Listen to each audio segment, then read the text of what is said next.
Matt Brown versus Ben Saunders takes place to open up the prelims of UFC 245, Usman versus Covington this weekend. It's going to be an amazing fight. I'm looking forward to it. You've got two veterans of the game coming back. Both guys have had their losses. Matt Brown, I feel like, is going to take this one and run with it. I think he's going to win this fight in brutal KO fashion, much like Matt Brown is known to do, coming off a huge KO elbow of Diego Sanchez.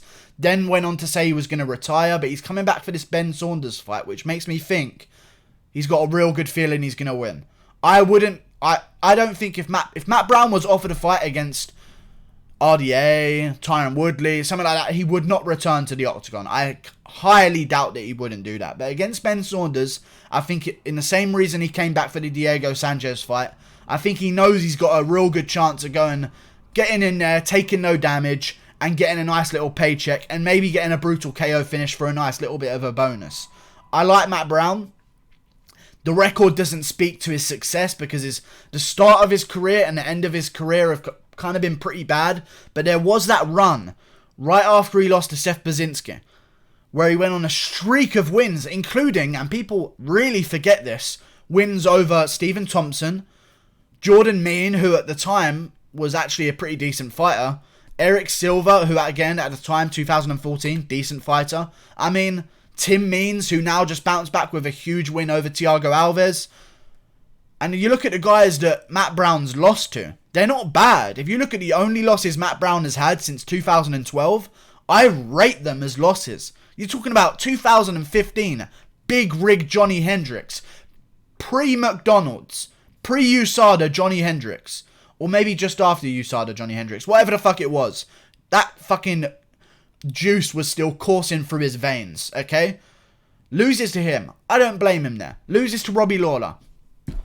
I can get over that. Robbie Lawler went on to be one of the best welterweights of all time. What, top three? You got to put Robbie Lawler in the conversation somewhere. Even though some of the wins and decisions were a little bit controversial, you got to count them as wins. Robbie Lawler was one of the best of all time, especially back in 2014. Then he loses to Damian Maia in the third round. I'm fine with that. Jake Ellenberger worries me a little bit. Donald Cerrone, 2016 Cerrone when he was on a tear at welterweight. And even in that fight against Donald Cerrone, that was competitive. Matt Brown rocked him at one point as well and dropped him on his ass. And it was a dangerous moment for Donald Cerrone. Dangerous fight for Donald Cerrone there. I like Matt Brown. I think the losses on his record aren't really...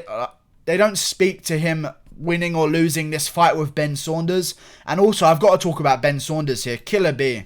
I mean, one of the worst loss to KO loss records I've probably ever seen in my life. Probably minus Bob Sapp, because back then it was till the death. But right now in the UFC era, you're talking 12 losses, 8 of them by KO TKO. I don't like that, man. I really don't like that. And when you think not only that 8 of them are by TKO, KO, but 2 of his last performances, his 2 last performances, he's been put out stiff. I don't like it. And since 2017, he's been KO'd in spectacular fashion 4 times. I can't rely on that chin. I really can't. You're losing to Takashi Sato, who, to be honest, isn't really a phenomenal fighter himself.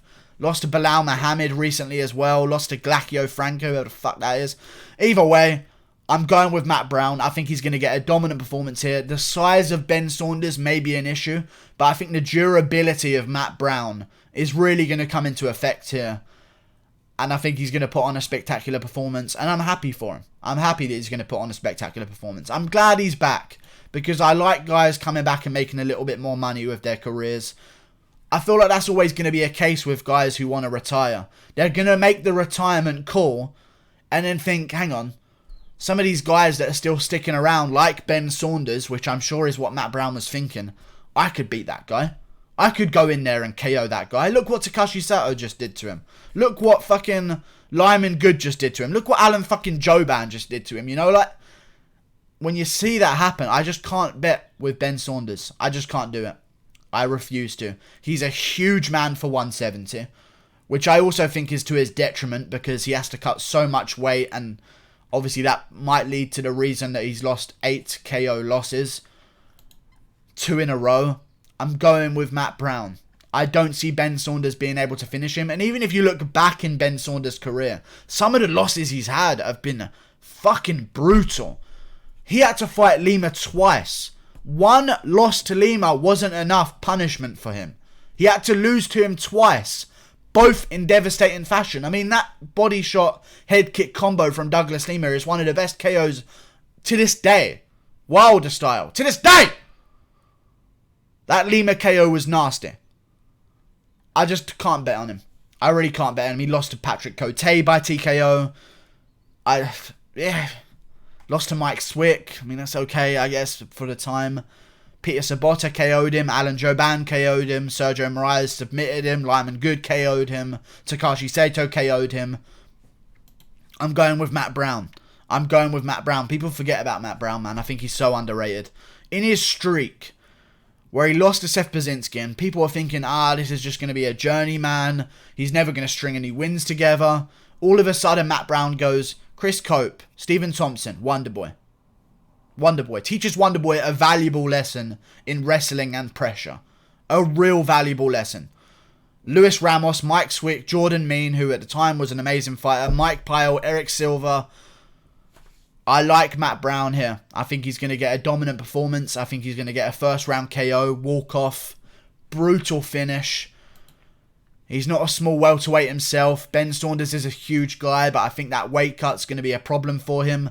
And I can see Matt Brown getting a devastating finish and maybe retiring. But if not, if he doesn't want to retire, I can see more fights happening. We got Carlos Condit sticking around. We got Robbie Lawler sticking around. If Matt Brown can really steal the show with a brutal finish and then maybe call out Robbie Lawler for a rematch, I'm down. I'm down, especially if he gets a brutal KO finish. I'm 100% down for that. If he goes out there and edges out Ben Saunders, there's going to be no hype. But if he goes out there and does what he did to Diego Sanchez and just highlight real KO that's going to be repeated everywhere and go viral, I wouldn't mind seeing him stick around. Matt the Immortal Brown, still around. Hence the name Immortal. Never going to go away. Like and subscribe. Thank you for watching. The only problem I have with Matt Brown is potentially the layoff might be a problem. But I don't see it. I don't see it being a problem. Layoff for a young guy to come back in the ring. Like Sean O'Malley is going to have a long layoff since he last fought. And he's a very young guy. I think that's where it's effective. When you're a young guy and you don't have a lot of ring experience anyway, and you're still nervous in that first round anyway, more nervous than anyone else that has more experience, then you take a long layoff and you try and come back, you're still going to have those jitters. But for a veteran like Matt Brown, who's been in there, he's had his losses, he's had his brutal losses, you know, I don't see ring rust being a thing for him at all. I feel like experience can counter ring rust. Dominic Cruz proved that right long ago. Experience beats ring rust. There's too much experience on Ben Saunders' chin, in my opinion. Matt Brown finishes him by brutal KO. Thank you for watching. Like and subscribe. Click that button there. Goodbye.